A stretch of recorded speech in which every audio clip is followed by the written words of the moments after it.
Good morning. Welcome to the blog. I'm Tony Torrence. We're going to tie a little Deschutes summer fly. Let's get started. I've got red Danville thread on a steelhead iron Alec Jackson hook.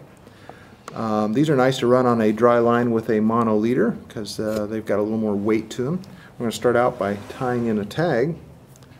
Tag is Lagerton silver flat.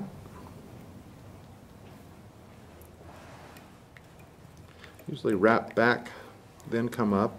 Keeps it nice and neat. Make sure you apply decent pressure to keep this in place. Next we're going to use red golden pheasant crest.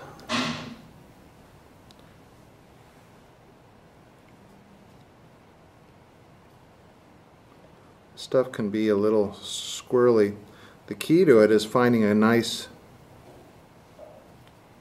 curved feather that doesn't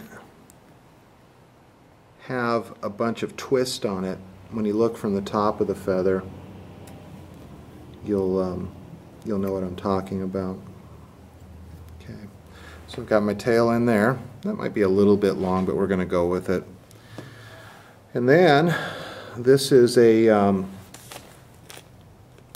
micro UV Polar Chenille.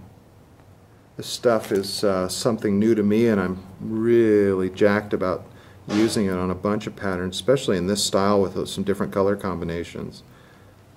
As the fish start getting a little squirrely in the summer months. I'm going to whip finish this off and you'll see why here in a second.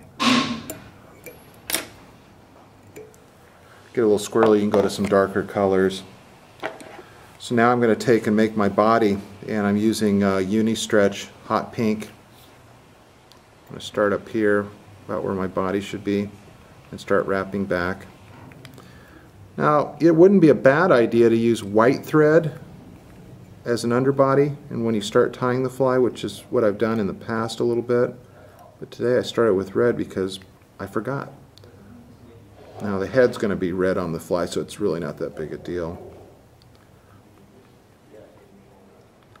So just going to wrap this up. So I've got a body there. Find my thread again. And we come just a little bit further. If you want to get really crazy, you can and make it really smooth. You take your Uni-Stretch and untwist it so it lays super flat. But in the interest of time, I'm not doing that. Now I've got my thread here. I'm just going to start it just in front of that, come over the material, come around this a couple times, cinch it up tight to secure it, pull everything together, cut it off. There's your body. Now palmer this through the body as a rib. It's almost a secondary body if you look at it. Don't wrap it too tightly. You want that pink to come through. Like you were saying, like a blue and a black would be killer. Oh yeah, green and black. Green and or black. You could do an underbody like a green butt skunk with the green in the back and black body, and then bring black over the top of this. That would look pretty snazzy. So there's a lot of color combinations I think that would do nicely on this fly. I'm going to take my cautery tool and just clean up a few things here.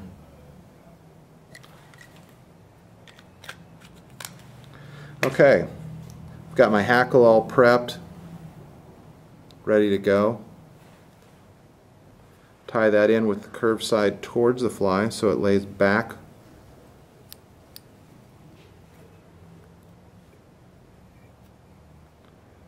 I'm going to sweep this material back in a V off the stem, the barbules on the hackle, so we have a collar style.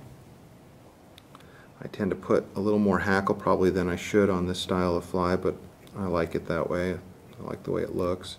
That heavy hook will still sink. Oh yeah. Yeah. The key on your summer flies, is to really keep them as sparse as possible. One, for sinking, and one, the heavier the material, the less movement you're going to get out of it. But I don't know. That's just me. Again, my cautery tool, and the reason I'm doing this so much is because I want to keep this head small. Okay. Next, Arctic fox. Now you can buy a whole tail of Arctic fox. Hairline sells them. They are an excellent, excellent material. As you'll see by mine, I use it a lot. This material is pretty close to, as close as you're going to probably get to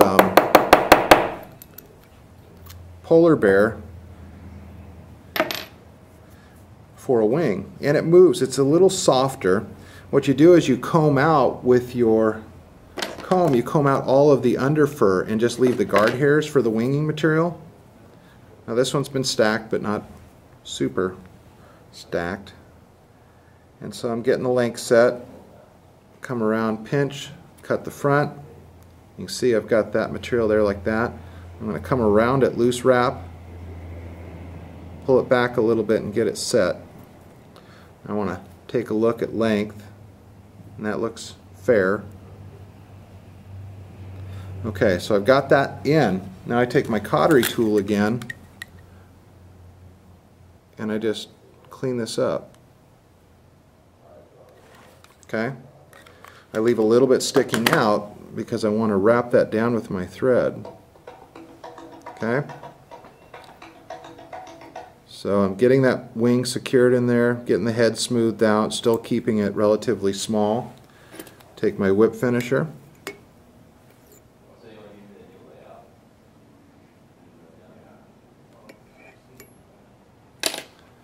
You can add jungle cock to this if you like. We're going to post a picture with jungle cock